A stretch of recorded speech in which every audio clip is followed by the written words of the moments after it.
Вітаю, друзі! Ще нещодавно в Угорщині, здавалося, все під контролем у Віктора Орбана. Більше того, всі бачили, всі, хто працюють з Орбаном, в шоколаді, в них все добре. Навіть його старий друзяка, який був звичайним слюсарем в комунальній компанії, став мільярдером.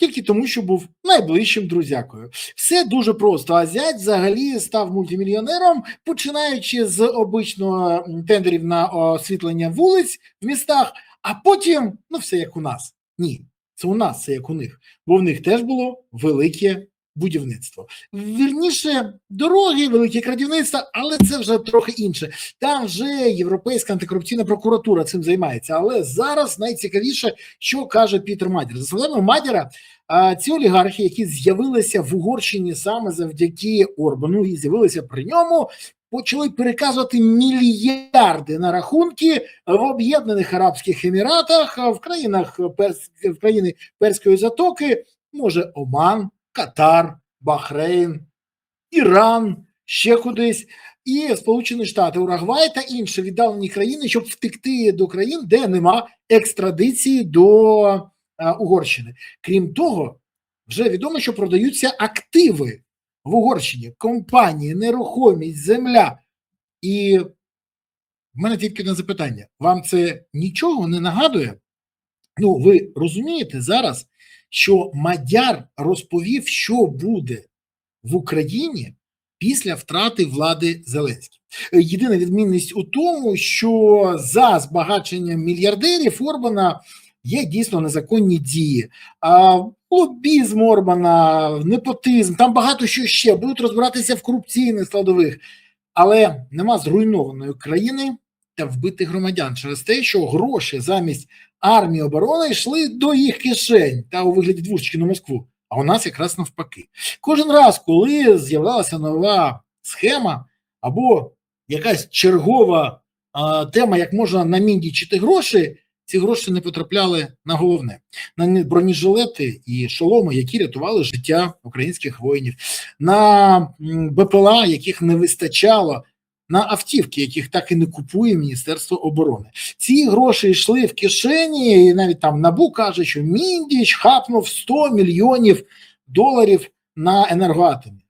Це те, що вони знають. І це тільки енергоатом. А таких історій величезна кількість, таких бек-офісів величезна кількість.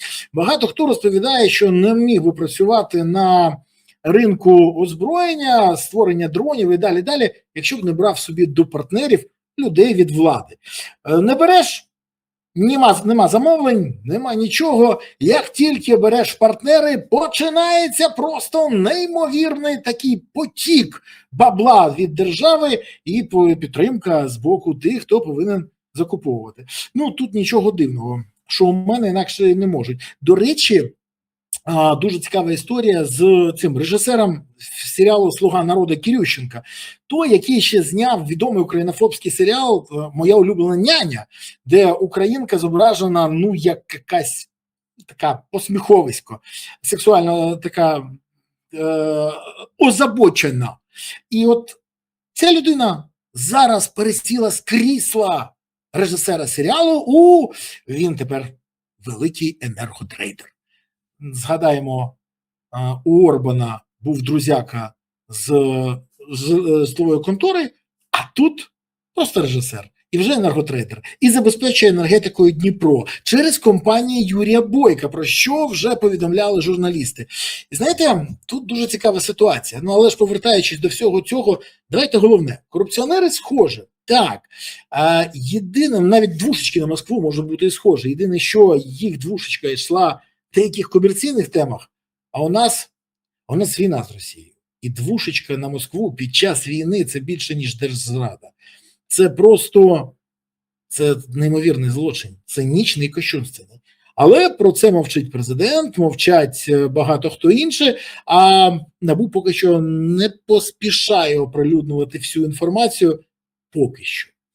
Взагалі корупціонери схожі, і головною причиною їх збагачення є близькість до влади та співпраця з нею, але ціна зі збагаченням в них різна. Злочин один. Ціна, за яку заплатила країна, порівняйте.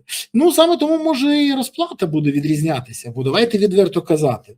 Угорщина, ну, я не бачу, щоб в них відбувалося те, що в нас. Так, угорці недоотримали щось, угорці не зрозуміли, як їх ошукали. Угорці, до речі, голосували зразу за Орбана і його команду. Як і у нас. За Зеленського і його команду теж українці проголосували. Тож, давайте відверто. Це вибір, який зроблений самими українцями.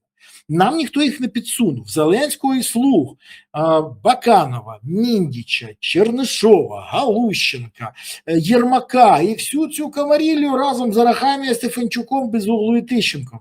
Їх обрали українці на виборах, на чесних виборах. Тож потім не треба дивуватися, що так сталося.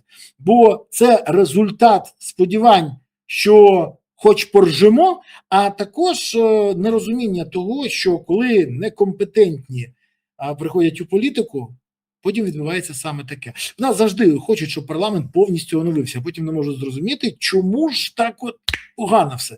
Ну, тому що вивчати треба кожного, тоді б до парламенту не потрапили в списку Зеленського гвалтівники і анал-табу, корупціонери і фріки, зрадники і улюбленці російської пропаганди, а також просто люди, які брешуть без зупинки, потрапляють постійно в корупційні скандали і дуже близькі до Офісу президента, навіть якщо вони хочуть просто тихесенько піти у ліс.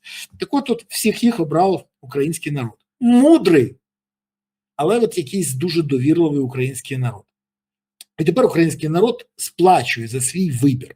Я впевнений, що сплата буде і для цих олігархів. Багато з них, а щоб ви зрозуміли, при Зеленському дійсно з'явилися олігархи, які впливають і на політику, і на бізнес, і на державну політику теж, і на те, що відбувається в парламенті. Дехто там має 20 депутатів, дехто має 10 депутатів, дехто 3 депутати. Але ще раз, це у них утриманки. Ну, як коханки, то тільки вони з ними не сплять, а вони мізки просто поповні, щоб ти голосувала, як їм треба. А в обмін на це отримують те, що хочуть. І от, щоб ви розуміли, це наслідки 2019 року. Саме тоді, проголосувавши, народ обрав ситуацію, в якій сьогодні Україна. Раніше саме так голосували угорці, сподіваючись, що Орбан, який позасистемний і опозиційний, все змінить. Змінив. Щось угорці від того не дуже тішаться. І останнє, що я хочу сказати. На сьогодні ми всі бачимо, що зміни назріли. Ця влада з нами до кінця війни. На жаль, інших варіантів позбутися їх не можна. Але я дуже добре бачу, що цій владі кінець війни не дуже потрібен, бо вона добре розуміє, ця влада, що при кінці війни і виборах вони будуть, ну, скажімо так, вони проведуть ту ротацію, якої не вистачає нашим воїнам. І з крісла в міністерствах, в парламенті і на Банковій вони перемістяться на скам'ю підсудних.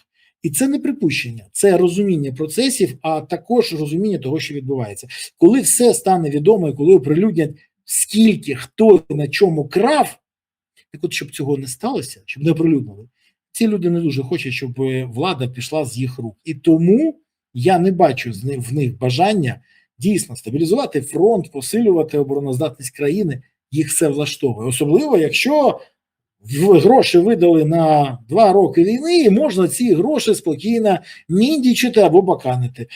Отож, робіть висновки. І не забувайте, коли прийде час, а я впевнений, що так і буде, і в Україні відбудуться вибори, не зробіть ще раз помилку, яка призведе до остаточної катастрофи і зникнення нашої держави з політичної карти. Більше українці права на помилку не мають. Дякую, що дивилися, дякую, що підписалися, дякую, що поставили вподобайку і дякую, що прокоментували. Але ж дуже хочу вас попросити, не забувайте підтримувати Збройні Сили України, бо це надважливо. І донатьте на ЗСУ, приєднуйтесь до ЗСУ, допомагайте ЗСУ. От тоді справді все буде Україна. Тож гуртуємося навколо інтересів ЗСУ, щоб у України було гідне майбутнє. Дякую вам, па-па.